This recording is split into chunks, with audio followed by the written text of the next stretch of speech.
বর্তমানে আমাদের ইউনূস সাহেব উনি ব্যর্থ, উনি আমাদের দেশ ওইভাবে পরিচালনা করতে পারছেন না।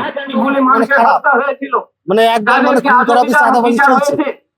ঠিক আছে, এইরকম করে চললে সামনে নির্বাচন ভালো হবে, সুষ্ঠু হবে। বিভিন্ন রাজনীতির ক্ষেত্রে হচ্ছে, মানে রাজনীতির ক্ষেত্রে দেখা গেছে এক জায়গায় আমরা আজিজ খান ওটা থেকে রায়ের বাড়ি আজিজ খান ইদানিং যে চাঁদাবাজি সন্ত্রাসী বলার বাইরে। এই পর্যায়ে দেশ চলে আসলে নির্বাচন ভালো হবে কিনা একটা প্রশ্নের মধ্যে।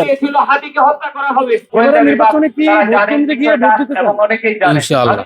গতবার কি পেয়েছিলেন? না, এখন যে পরিস্থিতি, এই পরিস্থিতিতে নির্বাচন আমাদের জন্য খুব নিরাপত্তা মনে হচ্ছে না, কারণ সব জায়গায় খুন খেলাপি হচ্ছে। সবাই আমরা মানে খুব একটা ভালো নাই, পরিবেশটা অত ভালো নাই। এই নির্বাচন আমরা চাই সুস্থ নির্বাচন হলে, আমরা যারা গরিব দরিদ্র আছি, নির্বাচন হয় মানে নির্বাচিত একজন সরকার যাতে ভালোভাবে দেশ চালায়, আমরা এটা চাই। কিন্তু ভালো একজন নির্বাচিত সরকার এসে দেশ ভালো চালাক, এটাই আমরা চাই, আমাদের প্রত্যাশা।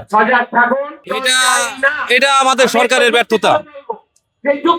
আমাদের যে নির্দলীয় সরকার আছেন, মানে অস্থায়ী সরকার বা বর্তমানে আমাদের ইউনূস সাহেব উনি ব্যর্থ, উনি আমাদের দেশ ওইভাবে পরিচালনা করতে পারছেন না।